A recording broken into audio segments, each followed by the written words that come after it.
too. Lori from West Michigan Community Mental Health. By the way, we were talking about birthdays just the other day, and you celebrated your birthday recently too, didn't you? The big 50. I cannot Yeah. believe that I am 50 years old, but I certainly don't feel it. But How you? Yeah, it's I'm just going to amazing. say how you feeling on that. Well, Lori, thanks for joining us this morning and talking about West Michigan Community Mental Health. It's such an important program and agency here in the area, and so we wanted to connect with the listeners this morning, talk a little bit about the services that are offered at West Michigan Community Mental Health. But even before we dive into that, take us through the overall, I guess, objective or goal of West Michigan CMH. Do you mind starting out a little bit with that so that our listeners understand what it's there for? And it certainly has benefited thousands of people. But tell us a little bit about that this morning, if you don't mind. Sure. So, first, I think I'd like to say, asking for help is hard in any situation. And I feel like mental health and discussing that should be just as important as you would talk about your physical health. There's a lot of sickness going around these days, and people have no problem saying, I can't come into work today, or I can't attend that event this weekend. I'm not feeling very well. I think I have a cold. Mental health and that discussion, behavioral health in general, should be just as widely accepted. I'm not feeling well today. I'm not feeling my best self. Maybe you're feeling a little off. So to be able to have those discussions and recognize that, or to be able to even check in with your friends, your loved ones, and just say, hey, you're not really acting yourself these days. I've noticed you've missed a lot of things you would normally attend. Are you okay? So having that normal conversation with the people you care about, we should be able to do that just as easily as we would talk about our physical health. With that being Yeah. said, accessing services, we have someone available 24/7, 365. So whenever you're ready to take that first step, whether it's walking into our front doors and having that discussion with a clerical team member, scheduling an appointment, seeing if there's a walk-in slot available, or getting that ball rolling, calling when you're ready. And that if that's 2 o'clock in the morning, we've got somebody available at 2 o'clock in the morning to get that ball And rolling for you. and when you talk about that, those I always wondered about that because when somebody is in a crisis mode or they need that additional help at the wee hours of the morning, um, can they get the same sort of response that they would at 2 o'clock in the afternoon, if that makes sense a little bit? It does, yes. And that's what we are constantly striving for on our end, to make sure that the people understand that option is always available. So we have master's and bachelor's level clinicians that are taking that phone call, right? So when you're calling and whatever that helps look like, whatever that looks like for you, maybe you work in the middle of the night, like a third shift kind of a thing, and you're on a break and you're like, okay, I'm ready to start my journey. So you make that phone call to us and to set up that appointment. We'll take your information, we'll gather that information from you, we'll evaluate the where you're at, and then determine the level of urgency, so that we can designate the proper call handling at that point. And then also, it might be someone will call you back in the morning to get you set up for your screening appointment, or do that screening with you on the phone to determine if the services we offer are going to be the best fit for your needs. Um, but if you're in crisis, or if you're struggling with someone and you just need someone to talk to, yeah, we've got that same group of wonderful people who are able to manage that phone call with you and help work through whatever your needs are in that moment. Maybe it's reframing your thoughts. Maybe it is creating a safety plan. Maybe it's removing things that could be harmful from your home. We're going to talk that through with you so that we get you in a safe place. You just need to make that first step and give us a call. Do you think that that first step is difficult for people? It's extremely difficult. You're making yourself vulnerable. You're saying, I mean, we take care of others so easily. If a friend reaches out to you and says they're not feeling well or they're not feeling their best selves, we always seem to have the best advice for them, but we never prioritize ourselves, right? We're always taking care of Mhm. everyone else. So it's extremely important to recognize that's extremely difficult. It's also very, very brave and very, very courageous of you to put yourself out there, to say those words out loud, and to take that step. Absolutely. If you're just joining us, we're talking with Lori Schummer, the Director of Public Relations and Customer Service at West Michigan Community Mental Health. You have various locations, hours, all of that throughout the area. So it's not just a focus on the Ludington area or Oceana County or Lake County. You have not only a balance of services throughout this area, but also team members that are able to focus on the multiple locations, and that's just really expanded that coverage over the last quite a few years now. But take us through that. Can somebody in Lake County or Oceana County or Mason County be able to receive the quality of service? I would assume that the answer is yes, but also the number of services that are offered.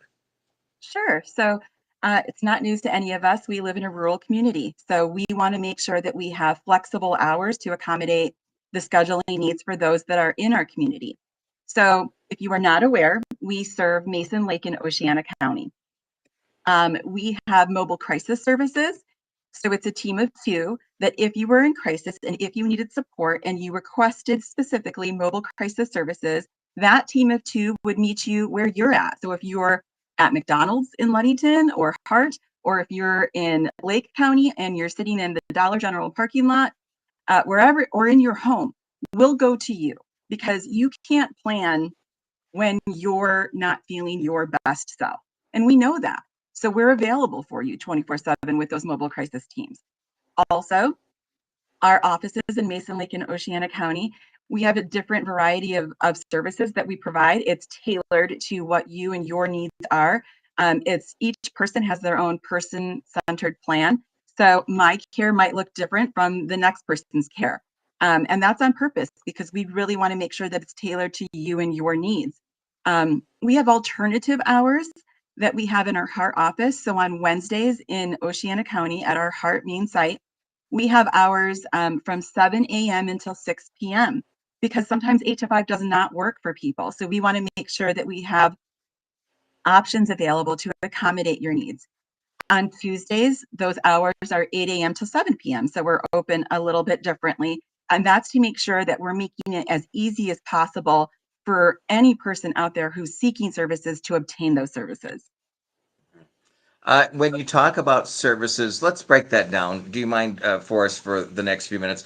And instead of just listing all of the services that are available, which there are many, do you mind? And I might be putting you on the spot just a little bit this morning, but do you mind going over maybe the top services that most people are affected by in Mason Lake, Oceana County? Basically, where is the most impact, where the services are being felt, I guess. Would you do that for us this morning?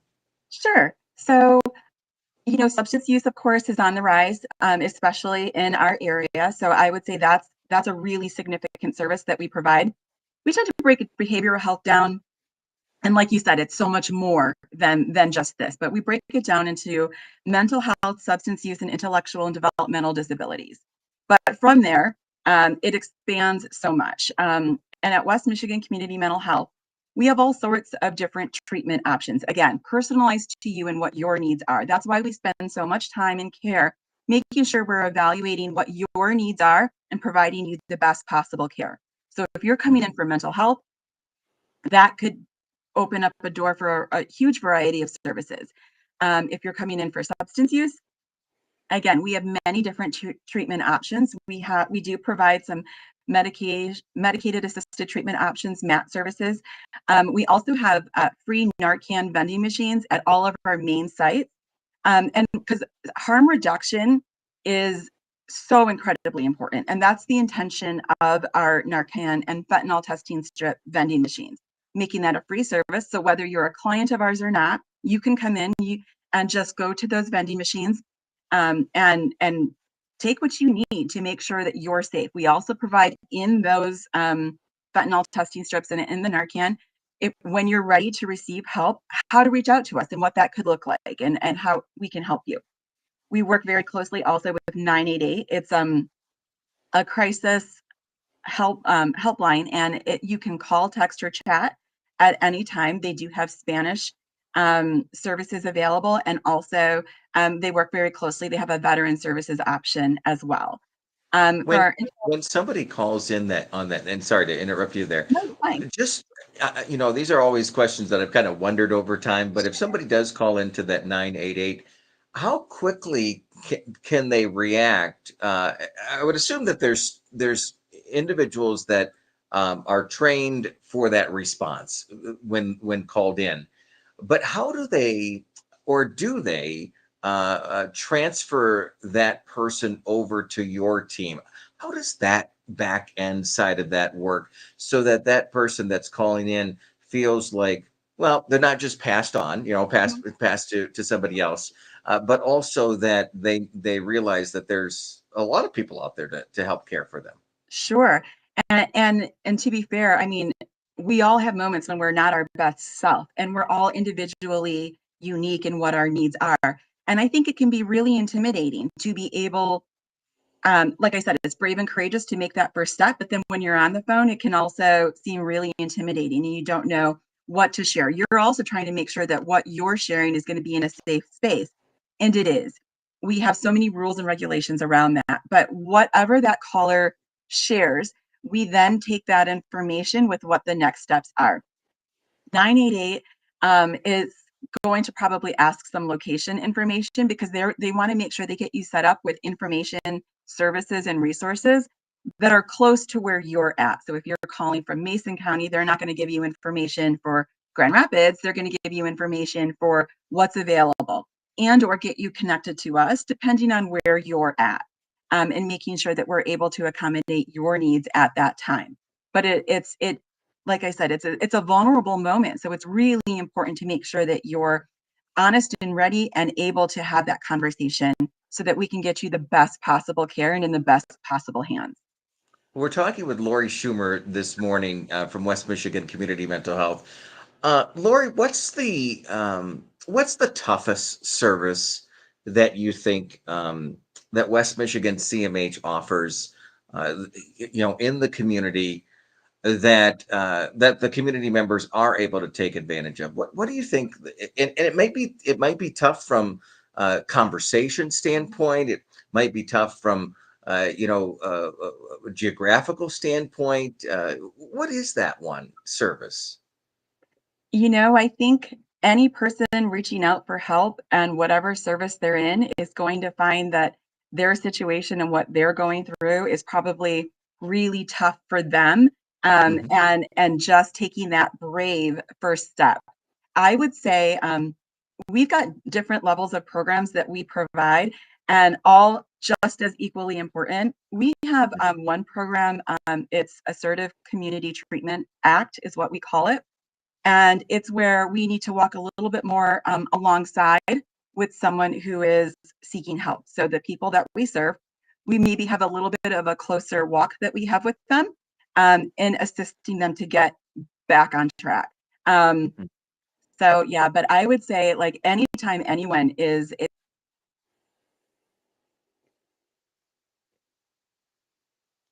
just equally important, and we have a really amazing team ready to be able to help you in your journey towards, and our tagline is renew, rebuild, recover. I've seen that happen. I believe in that wholeheartedly. And when you walk through our doors, that is what our focus is to get you into that recovery. That's great to hear, and it's so important for those within our community to not only understand that there are individuals that may be very close to us. It could be family members, friends, co-workers, with the students. There's a lot of people that are walking around that we don't know what's going on with them, and I think having a better understanding of what's available, or even with your team, and I know we've talked about this quite a bit over time, is some of those signals, some of those things that we can see that are like, maybe that person is struggling just a little bit, and maybe that that we can do something for them. And I ask a question in regards to that, and that is, early on, I asked if it was tough for that person that is dealing with that mental health to walk through the door. But how difficult is it for that person that is observing the mental health issues among their peers? Sure, that could be just as difficult. Maybe you don't know how, if you ask a question of how they're doing, how that's going to be received, if they're going to be honest, and at what point you maybe push a little harder to encourage help. So it's definitely impactful for those that care about you and those that are around you as well. But just as important, um, it's so if you notice, especially in the winter, when we talked earlier a few months ago about seasonal affective disorder, it's just as important to be aware of a change in behavior, change in routine. Is someone maybe a little bit more reclusive than they normally are? Are they missing things that they normally would? Are they saying things that have you questioning, that's not something that they would normally say, should I be concerned? Reach out, caring, being supportive, being there, checking on them, being that light that they might not know that they even need. They might not even be aware that they're out reaching for help. It's so important to do those check-ins and to make yourself available to just show that you care and that you're there and guide them towards receiving help and reaching out for help and making that first step. And I know we put up the QR code on this stream that we've got here, and sometimes it is the education level of it, being able to see what options and resources are available, read through it, not only for the person that is affected by the mental health issue that they're going through, but also those people that are families and family members, friends, and others.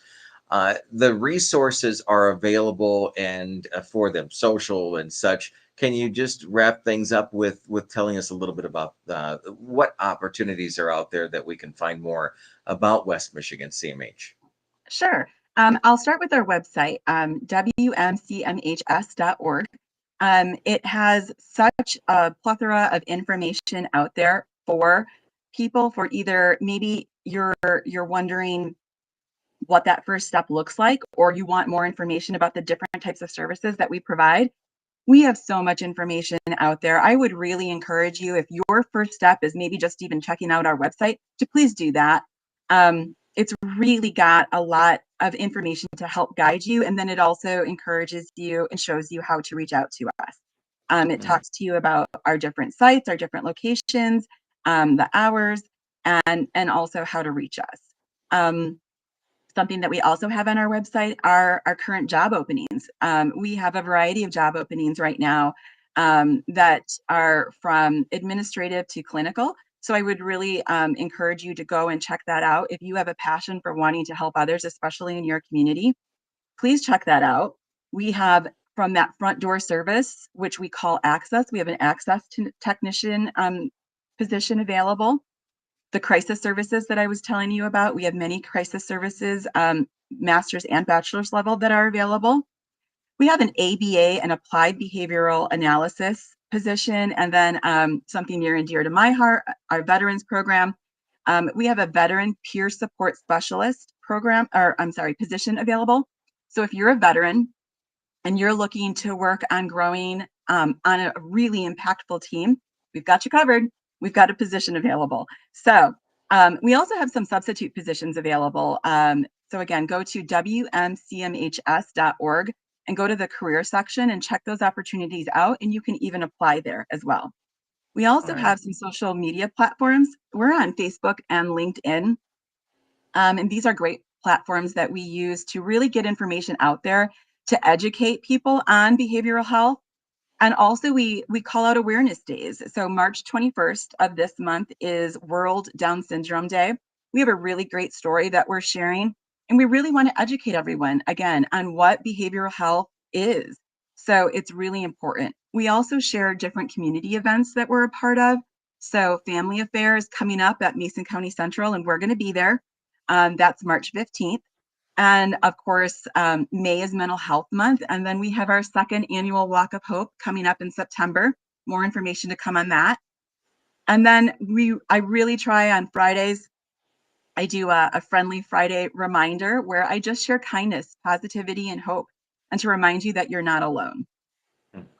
Good information there, and it's important. It's important to have these services. And you and I talked off the air. I think it was last week or the week before, and with the radio stations connecting with West Michigan CMH, this is just one of those opportunities to be able to um, keep people informed, Yeah. be able to introduce services because there's always new services that are added. We do see that Mhm. from time to time. But I Yeah. think you said it very perfectly, and that is just remind people that there's always somebody or something available Mhm. for them. And do you see that? I mean, you've been doing this for a long time now. Do you see that more and more people understand that they realize that they're not alone? And you said that a moment ago, and I think that's such an important statement. I do. And I want to say, Chris, with you mentioning that, I am so excited to be here today and to be a part of this moment as you're rolling out this new technology. It's really innovative and forward thinking, and you're doing such a great job. I'm honored to be your guest today. So, congratulations on this big step, and I'm happy to be here with you today. So, with that being said, to answer your question, I do want to let you know, yeah, I am seeing it so much more frequently that people are talking about behavioral health, mental health, substance use. It's inspiring, it's motivating, it drives me because that is my passion and my personal conviction is again, I want it to be as common as people talking about their physical health. We should be able to talk about our mental health. So that is so incredibly important to me. So when I see different like law enforcement programs taking our CIT training and being a part of that, the collaboration with hospitals, the collaboration that we have with different community partners. Jamesport Brewing Company did a roundup campaign for our suicide awareness walk of hope. They reached out to us. We didn't reach out to them. They reached out to us. That blew my mind with excitement because it's making a difference. We're making a difference, and I am so excited for to see those different sorts of things. The Community Foundation of Mason County supporting us as well, just from all avenues, making this common to be able to support and talk about is just so exciting. Absolutely. Well, Lori, we appreciate all that you do and all that West Michigan Community Mental Health does for the communities in Mason, Lake, Oceana County. And we encourage people to reach out. Do you mind giving that phone number as we wrap up today? Sure, it's 1-800-992-2061. And I remind you, it's 24/7, 365. We're here if you need us, and you're not alone. All right, sounds great. Lori, thanks so much for joining us this morning. And we are unveiling the new technology, so we're learning it as we go. But I think it was nice and exciting to be able to connect with you, Yeah. and as well other guests remotely as we move forward. So very excited about this, and thank you for helping us break things in on it. Thank you, Chris, So and thank you for being a stigma breaking partner. You're amazing. We appreciate you. I appreciate you as well. It is just prior to 9 o'clock here on 102.7 Mom FM and Hot Country Hits 99.9. And as mentioned, West Michigan Community Mental Health, it's a phone call away. It's the website is full with information to help you out. And more importantly, there are individuals out there that are ready to help and receive that phone call or that chat and yeah, it's an important part of this community and in every community out there. Lori, thanks for being here. Thank you. It is you got it. It is 102.7 Mom FM and